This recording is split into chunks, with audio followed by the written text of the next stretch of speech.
हर हर महादेव। नमस्कार मित्रों, ऐनक पहन रखी है इसलिए डे नाइट है, ये काला चश्मा नहीं है। और डे नाइट का मतलब यही होता है सूर्य जब पड़ता है तो ये चश्मा काला हो जाता है। ये मोबाइल देखने के लिए पहन रखा है क्योंकि कहते हैं ना मोबाइल से एक नीली रंग की ब्लू रेस निकलती है, नुकसानदायक होती है, इसलिए। बाकी कोई ये ना कहे कि हीरो बन के बात कर रहा हूँ। अब रही दूसरी बात, मुझे किसी बहन ने एक प्रश्न पूछा कि रजस्वला होकर जब महीने की मासिक धर्म होता है तो हम अपना पाठ पूजन कर सकते हैं। और दूसरी बात फिर एक चीज़ और कही, क्यों नहीं कर सकते? हमारा अगर उसको भाई बना रखा है या किसी का बेटा बना रखा है तो फिर हमारा लड्डू तो भूखा रह जाएगा। देखिए, मैं उत्तर ये कहूँगा कि भावुकता अच्छी बात है। भावुकता में हमारा सब कुछ भगवान के प्रति समर्पित हो जाता है, लेकिन हर जगह भावेन सर्वलाभम भावेन देव दर्शनम, इस भावना को दो प्रकार से देखना पड़ेगा, शुद्ध और अशुद्ध। हमारी भावना ऐसी हो जिससे शास्त्र का विरुद्ध आचरण ना हो पाए हमसे। एक उदाहरण दे देता हूँ, आपके दो हाथ हैं, अगर आजकल तो अंग्रेजी फैसिलिटी हो गई है, अंग्रेजी टॉयलेट है, फिर भी सपोज माना कि अगर आपको कहीं बाहर जाना पड़ गया, बाहर खेतों में जाना पड़ गया और आपको शौच लग गई, और शौच लग गई तो आप नेचुरली बात है सफाई भी करोगे और उन हाथों में से एक हाथ तो प्रयोग करोगे ही।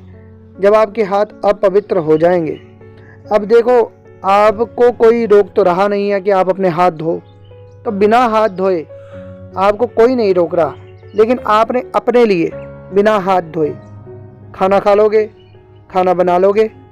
मुझे लगता है कि नहीं, बिल्कुल नहीं, क्योंकि आपकी आत्मा अंदर से खुद नहीं मानेगी।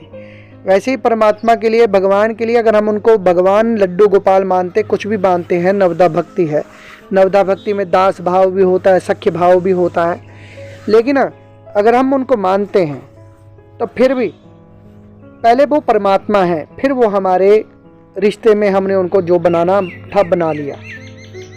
भगवान को प्राप्त करने के लिए कोई ना कोई एक भाव बनाना पड़ता है, लेकिन उस भाव में शास्त्र विरुद्ध आचरण ना हो। समझ रहे हो ना? या तो ठाकुर जी डायरेक्ट आपके पास खड़े होकर, एक चीज़ और मैं बताऊं, आप भोग उस दिन लगाना, भगवान को उस दिन पूजन करना जिस दिन ठाकुर जी वाकई में सगुण रूप होकर आपके सामने खड़े होकर बोलेंगे, मन में नहीं, सगुण होकर। फिर आपकी भी भक्ति जो है शुद्ध हो जाएगी ना। फिर उसको छुपा के रखना, दुनिया को मत बताना, दुनिया को मत बताना, बताओगे भी क्यों, बताने लायक रहोगे ही नहीं। तो जब सगुण रूप में खड़े हो जाएं तब बोलेंगे मुझे भूख लगी है, तो कोई बात नहीं, रजस्वला हो, मैं फिर भी तुम्हारे हाथों से खाऊंगा पीऊंगा। लेकिन कथाएं सुनकर इधर उधर की, और फिर ऐसे दो, अभी उदाहरण दिया किसी का चित्रलेखा का और उसका क्या नाम है उसका, जया किशोरी। देखिए जया किशोरी जो है लड़की, उसको संस्कृत नहीं आता, उसको भागवत कुछ नहीं आता, भागवत कथा करती है, वो कथा ही है, व्यथा है, वो कथा नहीं है। उसको मैं क्या कहूँ, बढ़िया धंधा है ये, इस धंधे से बढ़िया है कुछ? बैठे बिठाए नेम फेम, खाना पीना, ऐश्वर्य, पूरी फैशन। जो सुखदेव जी थे, सुखदेव जी, भागवत सुनाने वाले सुखदेव जी का स्वरूप क्या था? ये दो कौड़ी के ब्यूटी पार्लर में पता नहीं आधा घंटा एक घंटा कितने पैसे लगाते होंगे। और मैं इन लोगों के बारे में बोल के अपनी जुबान गंदी नहीं करना चाहता। एक वो चित्रलेखा की बात भी फिर सुनाई, जो भाई ऐसे लोग, जो उसने शादी की है उसके बारे में पता करें आप कौन है वो।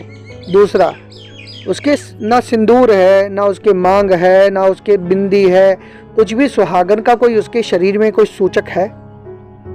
संतों के पास जाती है, संत भी पता नहीं, मैं क्या कहूँ, मेरे पास आए तो मैं तो झाड़ दूँ।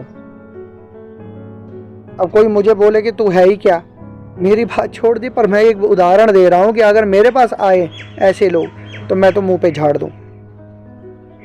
इन लोगों को दरअसल कोई बोलता ही नहीं है, इनका विरोध ही नहीं करता संतों में।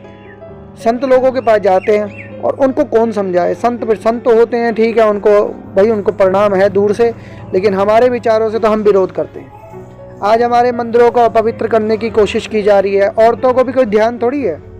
हमारे घर में अभी भी ये नियम लागू फॉलो किया जाता है। हम अपने घरों में आज भी खाना भगवान जी को भोग लगा, अपने स्वयं के लिए खाना है तो बना सकते हो, उसमें दोष नहीं है।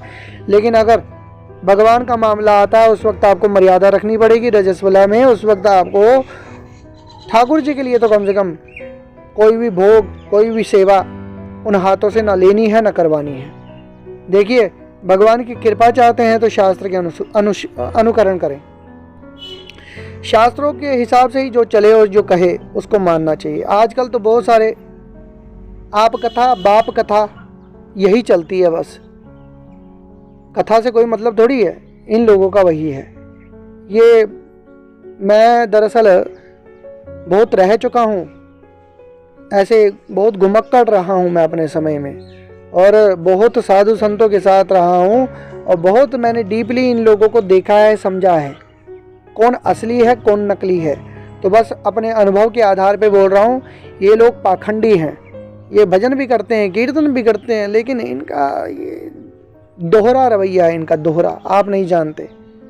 उसने कहा कि 9 महीने अगर माँ सींचती है अगर पेट में, तो फिर वो बच्चा भी अपवित्र होगा। अगर 4 महीने 4 दिन मासिक के अगर अपवित्र। किसी विद्वान की बात बहुत अच्छी लगी कि कीचड़ में कमल उगता है, तो कमल भगवान के चरणों में जाके चढ़ता है, कीचड़ नहीं चढ़ता। तो वैसे ही माँ के गर्भ में जो वो कीचड़ है, मलमूत्र है, तो अंदर कीचड़ ही ना, मलमूत्र का शरीर, अपना शरीर जो है अपवित्र ही है, ऐसा मानना चाहिए। अंदर से तो वैसे ही है, तो अंदर से अपवित्र है, लेकिन वो बीज रूपी जो कमल रूपी जो संतान है वो भगवान की दी हुई एक आशीर्वाद है।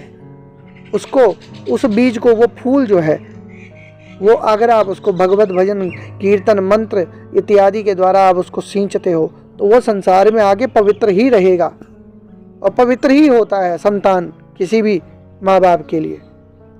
लेकिन बात वही है, उदाहरण दे दी ऐसी गलत हो तो लोग हाँ भाई बिल्कुल, जया किशोरी जी ने कहा है।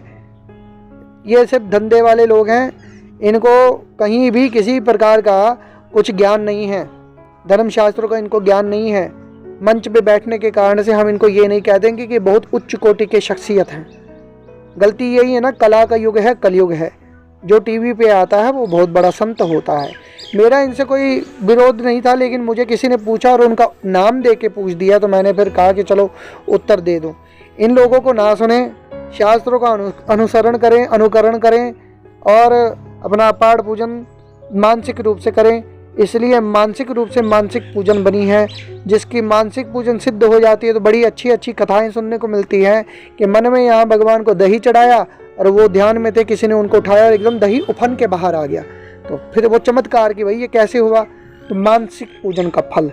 इसलिए मानसिक पूजन को सार्थक करें 4 दिनों में, बाकी दैहिक रूप में। इसलिए अचार खराब हो जाता है क्योंकि हमारे शरीर से कोई ऐसा रसायन निकलता होगा, तभी अचार पे रजस्वला की छाया नहीं पड़ने देते।